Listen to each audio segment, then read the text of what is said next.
ನಮಸ್ಕಾರ ಸ್ನೇಹಿತರೆ. ಫುಟ್ಬಾಲ್ ಇತಿಹಾಸದಲ್ಲಿ ತುಂಬ ಜನ ಬಂದು ಹೋಗಿದ್ದಾರೆ. ಆದರೆ ಒಬ್ಬ ವ್ಯಕ್ತಿ ತನ್ನ ಶ್ರಮದಿಂದ ಸುದೀರ್ಘ ಛಲದಿಂದ ಈ ಆಟವನ್ನು ಬದಲಾಯಿಸಿದ್ದಾರೆ ಅಂದರೆ ನಂಬ್ತೀರಾ? ಬನ್ನಿ ತಿಳಿಯೋಣ. ಹೌದು, ನಾನೀಗ ಮಾತಾಡೋಕೆ ಬಂದಿರೋದು CR7 ಎಂದೇ ಖ್ಯಾತಿಯಾಗಿರುವಂಥ ಕ್ರಿಸ್ಟಿಯಾನೋ ರೊನಾಲ್ಡೋ ಬಗ್ಗೆ. ಇವರು ಕೇವಲ ಒಬ್ಬ ಪ್ಲೇಯರ್ ಅಲ್ಲ, ಕೋಟ್ಯಾಂತರ ಜನರಿಗೆ ಸ್ಫೂರ್ತಿಯಾಗಿರೋ ಈ ಮಹಾ ಆಟಗಾರನ ಪ್ರಯಾಣ ಹೇಗಿತ್ತು, ಇವತ್ತು ಅವರ ಹತ್ರ ಇರೋ ಲಕ್ಸುರಿ ಲೈಫ್ಗೂ ಮುಂಚೆ ಅವರ ಕಷ್ಟದ ದಿನಗಳು ಯಾವ ರೀತಿ ಇತ್ತು, ನಾವೀಗ ನೋಡೋಣ ಆ್ಯಂಡ್ ಅದರ ಬಗ್ಗೆ ತಿಳಿಯೋಣ. ರೊನಾಲ್ಡೋ ಹುಟ್ಟಿದ್ದು ಮಡೇರಾದ ಒಂದು ಚಿಕ್ಕ ಬಡ ಕುಟುಂಬದಲ್ಲಿ. ತಂದೆ ಜೋಸ್ ಡಿಸ್, ತಾಯಿ ಮರಿಯಾ ಡೈರೀಸ್. ಇವರದ್ದು ಕೆಥೋಲಿಕ್ ಪಂಥದ ಕುಟುಂಬ ಹಾಗೂ ಅವರ ತಂದೆ ತಾಯಿಗೆ 4 ಮಕ್ಕಳಲ್ಲಿ ಇವರೇ ಕಿರಿಯವರು. ಅವರ ತಂದೆ ಮುನ್ಸಿಪಾಲ್ನಲ್ಲಿ ಒಂದು ಸಣ್ಣ ಕ್ಲಬ್ನಲ್ಲಿ ಕೆಲಸ ಮಾಡ್ತಿದ್ರು. ಮನೆಯಲ್ಲಿ ಊಟಕ್ಕೂ ಕಷ್ಟಪಡುತ್ತಿದ್ದ ಕಾಲ. ರೊನಾಲ್ಡೋಗೆ ಫುಟ್ಬಾಲ್ ಅಂದ್ರೆ ಪ್ರಾಣ. ರೊನಾಲ್ಡೋ ಹೆಸರು ಹೇಗೆ ಬಂತು ಅಂತ ಕೇಳಿದ್ರೆ, ಅವರ ತಂದೆ ರೊನಾಲ್ಡ್ ರ್ಯಾಗನ್ ಅವರ ಅಭಿಮಾನಿಯಾಗಿದ್ದರು. ಅಮೆರಿಕಾದ ಅಧ್ಯಕ್ಷ ಆಗಿದ್ದ ಇವರು ಜೋಸ್ ಡೀಸ್ ತನ್ನ ಮಗನಿಗೆ ಅದೇ ಹೆಸರನ್ನು ಇಟ್ಟರು. ಇದು ನಿಮಗೆ ಗೊತ್ತಿರಲೇಬೇಕು. ಅಕಾಡೆಮಿಯಲ್ಲಿ ಇರುವಾಗ ರಾತ್ರಿ ತುಂಬ ಹಸುವಾಗ್ತಿತ್ತು. ಆಗ ಮೆಕ್ಡೊನಾಲ್ಡ್ಸ್ ಹೊರಗಡೆ ನಿಂತು ಕೆಲಸ ಮಾಡುವವರನ್ನು ಉಳಿದಿರೋ ಬರ್ಗರ್ ಕೊಡ್ತೀರಾ ಅಂತ ಕೇಳ್ತಿದ್ರು. ಅವರು ಆಗ ಕೊಟ್ಟ ಬರ್ಗರ್ ತಿಂದು ಈ ಹಂತಕ್ಕೆ ಬಂದಿರೋದು ಆ ಕಷ್ಟದ ದಿನಗಳನ್ನು ಇವತ್ತಿಗೂ ಅವರು ಮರೆಯಲ್ಲ. ಅವರಿಗೆ ಕೇವಲ 15 ವರ್ಷ ಇದ್ದಾಗ ಒಂದು ದಿನ ಪ್ರಾಕ್ಟೀಸ್ ಮಾಡಬೇಕಾದ್ರೆ ಅವರ ಹಾರ್ಟ್ ಬೀಟ್ ತುಂಬಾ ಫಾಸ್ಟ್ ಆಗಿ ಬಡಿತಿದೆ ಅಂತ ಅನ್ಸಿತ್ತು. ಡಾಕ್ಟರ್ ಸ್ಕ್ಯಾನ್ ಮಾಡಿ ಪರಿಶೀಲನೆ ಮಾಡಿದಾಗ ಗೊತ್ತಾಗಿದ್ದೆ ಅವರಿಗೆ ಟೆಕಿಕಾರ್ಡಿಯಾ ಅಂತ ಒಂದು ಕಂಡೀಷನ್ ಇತ್ತು. ಸಿಂಪಲ್ ಆಗಿ ಹೇಳೋದಾದ್ರೆ, ರೊನಾಲ್ಡೋ ಅವರ ಹಾರ್ಟ್ ಬೀಟ್ ತುಂಬಾ ವೇಗವಾಗಿ ಬಡಿತಿದ್ರಿಂದ ಅವರು ಆಟ ಆಡೋದು ತುಂಬಾ ರಿಸ್ಕ್ ಆಗಿತ್ತು. ಸರ್ಜರಿ ಮಾಡಿಸಿಲ್ಲ ಅಂದ್ರೆ ಅವರ ಫುಟ್ಬಾಲ್ ಕರಿಯರ್ ಅಷ್ಟೇ ಅಲ್ಲ, ಅವರ ಪ್ರಾಣಕ್ಕೂ ಕುತ್ತಾಗ. ಈ ಟೈಮ್ನಲ್ಲಿ ಅವರ ಫ್ಯಾಮಿಲಿ ತುಂಬಾ ಹೆದರಿದ್ರು. ಆದರೆ ರೊನಾಲ್ಡೋಗೆ ಇದ್ದಿದ್ದ ಕ್ರೇಜ್ ಎಷ್ಟು ಅಂದ್ರೆ ಫುಟ್ಬಾಲ್ ಅದನ್ನೆಲ್ಲ ಮರೆಸಿತ್ತು. ಅವರು ಸರ್ಜರಿ ಮಾಡಿಸೋಕೆ ಒಪ್ಕೊಂಡ್ರು, ಹಾರ್ಟ್ ಪ್ರಾಬ್ಲಮ್ ಸರಿಪಡಿಸ್ಕೊಂಡ್ರು. ಆಶ್ಚರ್ಯ ಅಂದ್ರೆ ಸರ್ಜರಿ ಆದ ಕೆಲವೇ ದಿನಗಳಲ್ಲಿ ಗ್ರೌಂಡ್ಗೆ ಬಂದರು. ಇದರಲ್ಲೇ ಗೊತ್ತಾಗುತ್ತೆ, ಸೆಲ್ಫ್ ಕಾನ್ಫಿಡೆನ್ಸ್ ಒಂದಿದ್ರೆ ಸಾಕು, ಏನಾದರೂ ಮಾಡ್ಬೋದು ಅನ್ನೋದಕ್ಕೆ ಇವರೇ ಸಾಕ್ಷಿ.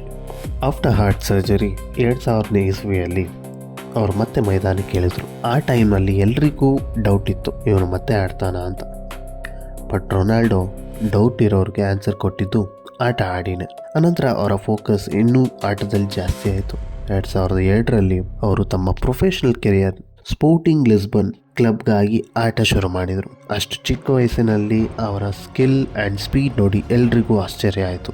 ಆಮೇಲೆ ನಡೆದಿದ್ದು ಇತಿಹಾಸನೇ. ಹೀಗೆ ಒಂದು ದಿನ ಆಡಬೇಕಾದ್ರೆ ಅಂದರೆ 2003ರಲ್ಲಿ ಮ್ಯಾಂಚೆಸ್ಟರ್ ಯುನೈಟೆಡ್ನ ಮ್ಯಾನೇಜರ್ ಸರ್ ಅಲೆಕ್ಸ್ ಫರ್ಗ್ಯೂಸನ್ ರೊನಾಲ್ಡೋರವರ ಆಟ ನೋಡಿ ಫಿದಾ ಆದರು. ಕೇವಲ 1 ವರ್ಷದಲ್ಲಿ ಆಗಲೇ ಮ್ಯಾಂಚೆಸ್ಟರ್ ಯುನೈಟೆಡ್ ತಂಡಕ್ಕೆ ಎಂಟ್ರಿ ಸಿಕ್ತು. ಕೇವಲ 18 ವಯಸ್ಸಿನಲ್ಲಿ ವರ್ಲ್ಡ್ಸ್ ಬಿಗ್ಗೆಸ್ಟ್ ಕ್ಲಬ್ನಲ್ಲಿ ಆಟ ಆಡೋದಂದರೆ ಸುಮ್ಮನೆನಾ?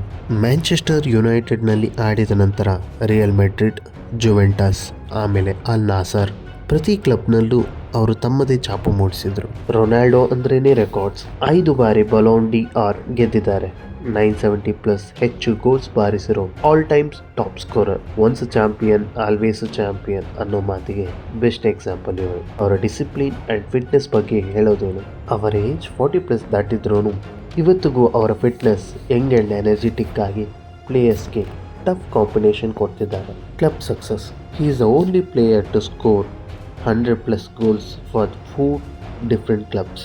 4 ಡಿಫ್ರೆಂಟ್ ಕ್ಲಬ್ಸ್ಗಳಲ್ಲಿ 100+ ಗೋಲ್ಸ್ ಹೊಡೆದಿರೋ ಏಕೈಕ ಆಟಗಾರ. ಇನ್ನು ಕರಿಯರ್ ಮೈಲ್ ಸ್ಟೋನ್ ಬಗ್ಗೆ ಬರೋದಾದ್ರೆ, ರೊನಾಲ್ಡೋ ಅವರ 970+ ಸೀನಿಯರ್ ಕರಿಯರ್ ಗೋಲ್ಸ್ ಅವರು ಸ್ಕೋರ್ ಮಾಡಿರುವಂಥದ್ದು. ಇದು ಅವರನ್ನು highest scoring male player in professional football ಹಿಸ್ಟ್ರಿಯನ್ನಾಗಿ ಮಾಡಿದೆ. ಇನ್ನು ಅವರ ರೀಸೆಂಟ್ ಪರ್ಫಾರ್ಮೆನ್ಸ್ ಬಗ್ಗೆ ಬರೋದಾದ್ರೆ, 2026 FIFA World Cup Ronaldo legacy ಇಲ್ಲೂ ಕಂಟಿನ್ಯೂ ಆಗ್ತಿದೆ.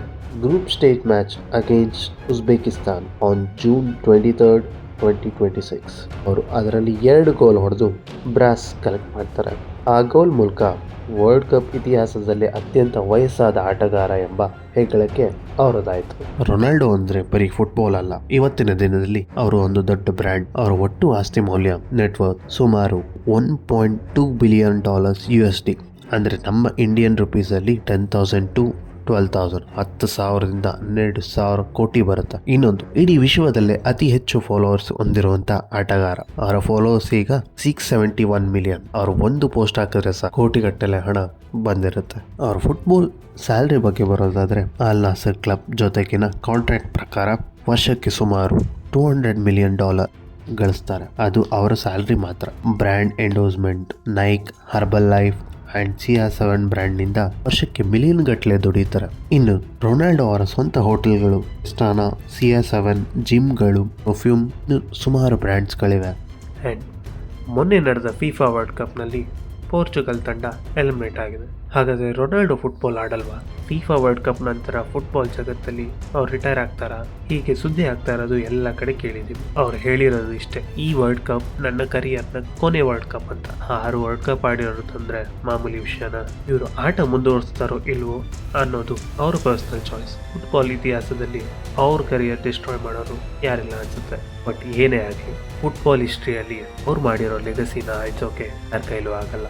ಸೊ ಫ್ರೆಂಡ್ಸ್, ರೊನಾಲ್ಡೋ ಬರೀ ಒಬ್ಬ ಫುಟ್ಬಾಲರ್ ಮಾತ್ರ ಅಲ್ಲ, ಹಾರ್ಡ್ ವರ್ಕ್ ಮಾಡೋ ಪ್ರತಿಯೊಬ್ಬರಿಗೂ ಇವರೇ ಇನ್ಸ್ಪಿರೇಷನ್. ಸೊ ನೀವು ರೊನಾಲ್ಡೋ ಫ್ಯಾನ್ ಆಗಿದ್ರೆ ಅವರ ಫ್ಯಾನ್ ಮೂಮೆಂಟ್ ಹೇಳಿ, ಇಲ್ಲ ನಿಮಗೆ ಯಾವ ಆಟಗಾರ ಇಷ್ಟ ಅನ್ನೋದನ್ನು ಹೇಳಿ. ಯಾರ ಹೆಸರು ಜಾಸ್ತಿ ಬರುತ್ತೋ ಅವ್ರ ಲೈಫ್ ಸ್ಟೋರಿ ನನ್ನ ನೆಕ್ಸ್ಟ್ ವಿಡಿಯೋದಲ್ಲಿ. ಸೊ ವಿಡಿಯೋ ನಿಮಗೆ ಇಷ್ಟ ಆಗಿದ್ರೆ ಸಬ್ಸ್ಕ್ರೈಬ್ ಮಾಡಿ, ಲೈಕ್ ಮಾಡಿ. ಮುಂದಿನ ವಿಡಿಯೋದಲ್ಲಿ ಸಿಗೋಣ. Signing off, Manikantha.